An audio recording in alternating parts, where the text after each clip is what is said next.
ताली बाजे के चाहिए।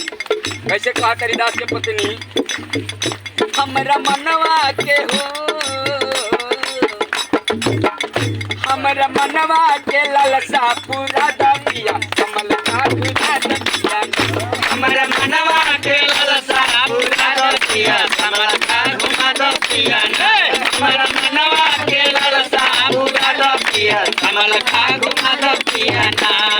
करी असो मानव नहीं जाइब जाके सेवा भाव कमाई, असो मानव नहीं जाइब जाके सेवा भाव कमाई, अब की मानव नहीं जाइब जाके सेवा भाव कमाई, अब की मानव नहीं जाइब जाके सेवा भाव कमाई। गणेश जी संग में हो, देखिए माता जी के तरफ से आशीर्वाद मिलल। अब की मुखी जी संग थी कपड़ा राधा पिया कमल का गुजार मनवा के लालसा पूरा दबिया कमल का घुमा दबिया, हमारा मनवा के लालसा पूरा दबिया कमल का घुमा दबिया ना। रखो दत्त रहानी राम रहल सामनवा,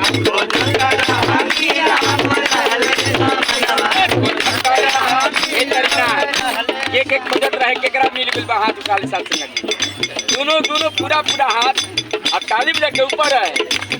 रखो दत्त रहानी राम रहल सामनवा, रहानी राम रहल सामनवा, रहले सामनवा हो आवे नखी जनावा, रहले सामनवा हो आवे नानी अनावा, रहले सामनवा हो आवे नानी अनावा, रहले सामनवा हो आवे नानी अनावा।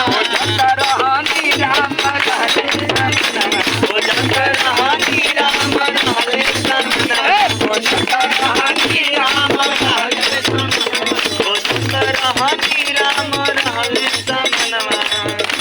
आप लोग की तरफ से आशीर्वाद मिलल। माता जी कृपा करें। कहते हैं कि पुरुषों के रहते नारियों का सम्मान नहीं जा सकता, सीता सावित्री का गुणगान नहीं जा सकता। बेटा घर हो में हो हमारे जैसा तो चूल्हा उपास कर सकता है, अगर आप लोग जैसे बिटिया हो घर में तो उसका सम्मान नहीं जा सकता। साथ एक बार नारी के लिए जोरदार ताली हो जाए।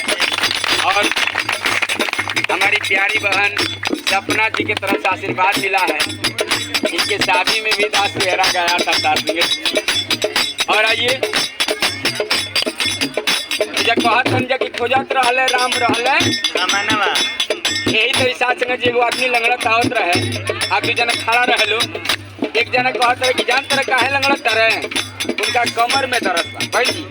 एक जना कहले कि तू नहीं खा जाना ऐसे लंगड़त रहे कि उनका ठेहुना में दर्द बा।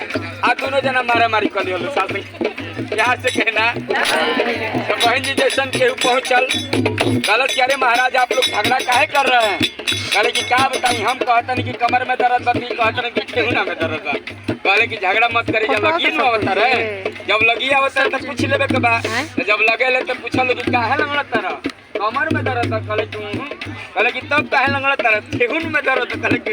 कहले कि ना ठेहुन में दर्द ना कमर में तो लंगड़त काहे बड़ा। कहले कि क्या कहिए महाराज हमरा चप्पल के फीता टूट गेलो साथ में। दूर से का बुझाई कि कैसा लागल मेला बा, नजदीक आई देखी के गुरु के इधर के चेला बा साथ में जी सब गुरु बा। इसे कहे के बा मंदिर महजिद हरि द्वार देवा नगारी, मंदिर मंदिर हरि द्वार देवा नगारी, कोई हारी कोई नहीं दुनिया में सदारी, कोई हारी कोई नहीं दुनिया में सदारी। आप लोग की तरफ से काफी आशीर्वाद मिला, माता जी कृपा करें। मंदिर महजिद हरि द्वार देवा नगारी, मंदिर मंदिर हरि द्वार देवा नगारी, खोजी हारी कोई नहीं दुनिया में सदारी, खोजी हारी कोई नहीं दुनिया में सदारी। अब हमारा मुखी जी बेटनी ले कहनी परम ज्ञान दिया खातिर तो भइल का अरे यंग संग पवन गुरु, अरे यंग संग पवन गुरु दिहल जब नहीं नवा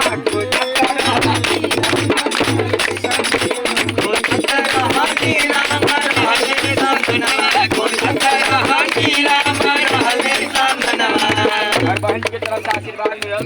बहुत महात्मा लोग गावे वाला साथ में लास्ट भाव बा। लास्ट भाव साथ संगे जी एगो राजा रहलन आ राजा के मन में ख्याल आयल कि आज सुबह में जब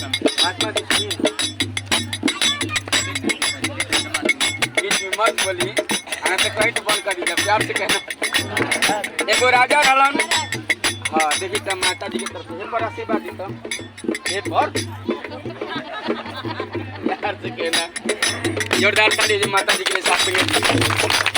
एगो राजा रहलन आ राजा के मन में ख्याल आयल कि सुबह में जब हमार नींद टूटी आज जे सामने आ जाई ओकरा के पूरा राजपाट जौन मंगे तौन दे दे। बहन जी की तरफ से आशीर्वाद मिलल, माता जी कृपा करें।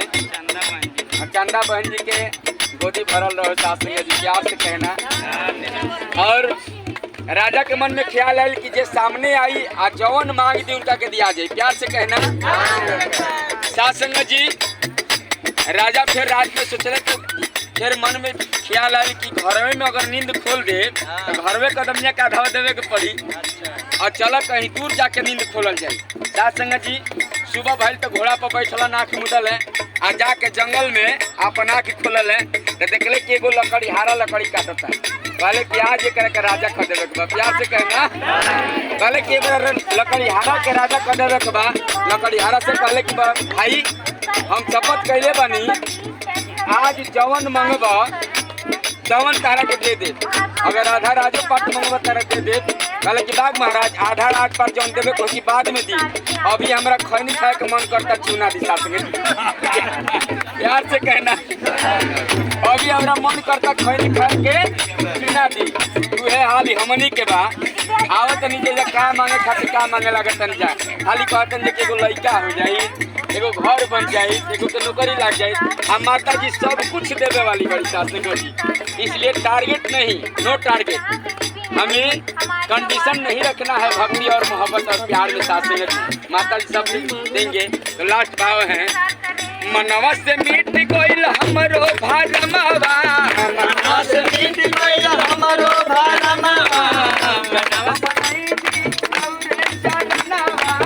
जब हम आईनी रौदे चरनावा, मनवा से मीट कोइल हमरो भाजमावा, मनवा से मीट कोइल हमरो भाजमावा।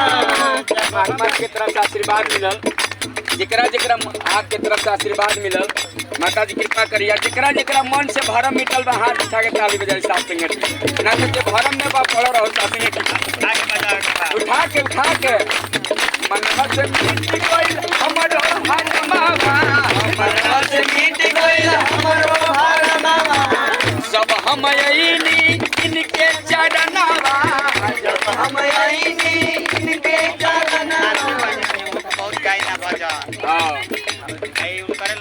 अच्छा मालती बहन जी के बिटिया के तरफ से बात जोरदार ताली देने के लिए। हम मालती जी आप भी दिए हैं और माता जी कृपा करें। बहुत सुंदर दास तो सुना नहीं है, आपको जानते हैं जी जी। और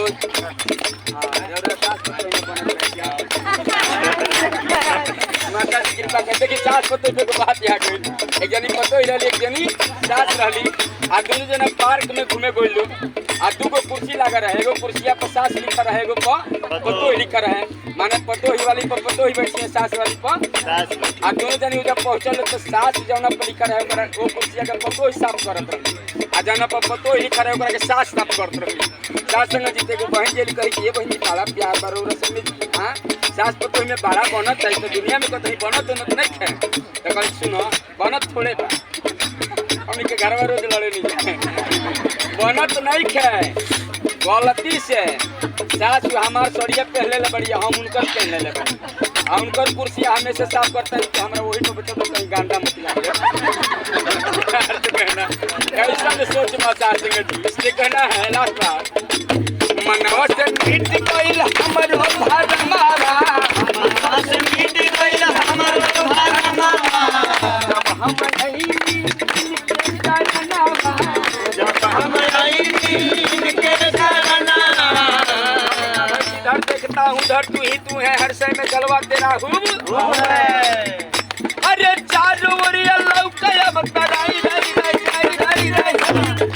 लास्ट बात सब लोग ताली बजा के साथ सब लोग। अरे चारों ओरिया लौकया बता धन्यवाद जी। अच्छा माता जी आप लोग ऐसे ही हंसत रही मुस्कुरात रही। और दास के एगो चैनल बा राजेश राणा निरंकारी भजन लिखब त तमाम भजन आ जाए साथ संगत खाली राजेश राणा निरंकारी भजन लिखब त आ जाए। और कहे के लास्ट भाव अरे चारों ओरिया लौकया बता ओहो चारों ओरिया लौकया बता निर्गुण सजनवा को बता रहा नीरा